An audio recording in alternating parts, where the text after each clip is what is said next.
Yes, I Woodrow, ঠিক আছে।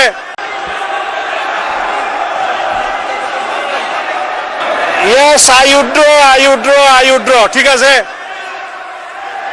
শাহবাগ স্কোয়ারে বক্তৃতা দিয়ে পার্লামেন্টে বক্তৃতা দিয়ে এক কথা না। প্রথম কথা হচ্ছে নির্ধারিত আমি কাউকে উদ্দেশ্য করে বলি নাই। আমি কাউকে বললেন আমি তো আপনারা কথা বলার সময় কথা বলি নাই। মাননীয় স্পিকার, আমি আপনার সেলটার চাচ্ছি। মাননীয় বিরোধী দলীয় সদস্যবৃন্দ, আপনারা অনুগ্রহ করে স্বরাষ্ট্রমন্ত্রীর বক্তব্য শুনবেন।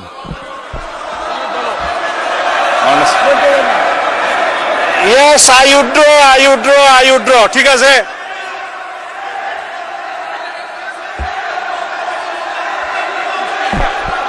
মাননীয় স্পিকার, অনুগ্রহ করে বসুন, স্বরাষ্ট্রমন্ত্রীর বক্তব্য শুনুন। মাননীয় স্পিকার, মাননীয় সদস্যবৃন্দ, অপেক্ষা করুন।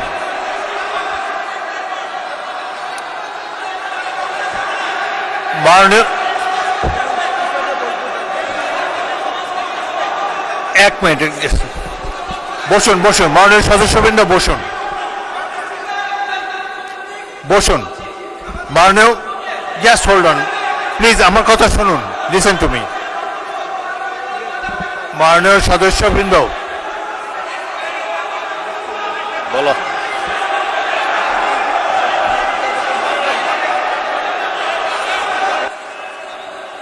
হয়েছে তো, অনেকক্ষণ বলেছেন।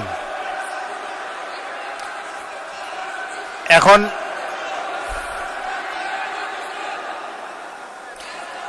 আপনারা অনুগ্রহ করে বসুন, অনুগ্রহ করে নিজের আসনে বসুন।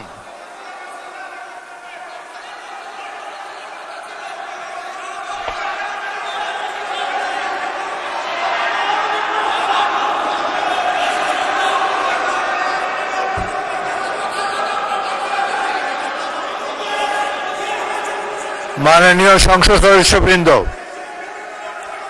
আপনারা অনুগ্রহ করে বসুন। অনুগ্রহ করে নিজ নিজ আসনে বসুন।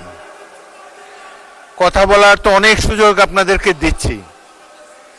এইভাবে ঢালাও না বলে মাইকে বললে তো সবাই শুনতে পায়। আপনাদেরকে সুযোগ দেওয়া হবে, যখন সুযোগ পাবেন মাইকে বলবেন।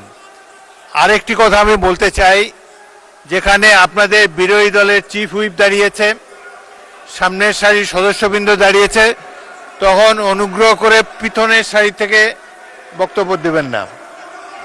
আপনাদের নেতারা কি বলে সেটা শোনার চেষ্টা করবেন। একটু ধৈর্য ধরে অপেক্ষা করুন, প্রচুর সুযোগ আছে আপনাদের জন্য। এই সংসদে বক্তব্য দেওয়ার প্রচুর সুযোগ আছে, আপনারা নিশ্চয়ই লক্ষ্য করেছেন।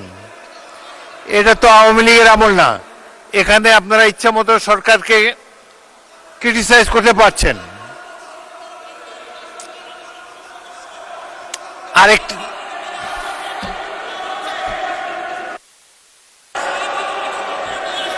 মাননীয় সদস্যবৃন্দ বসুন, প্লিজ অপেক্ষা করুন।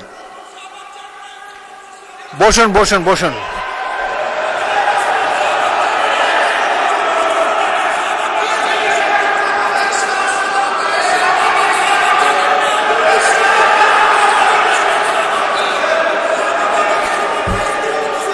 অনুগ্রহ করে নিজের আসনে বসুন। আপনাদেরকে বারবার অনুরোধ করছি,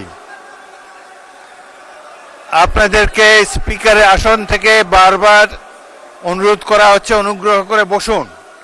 আপনাদের তো উত্তর দেওয়ার সুযোগ পাবেন।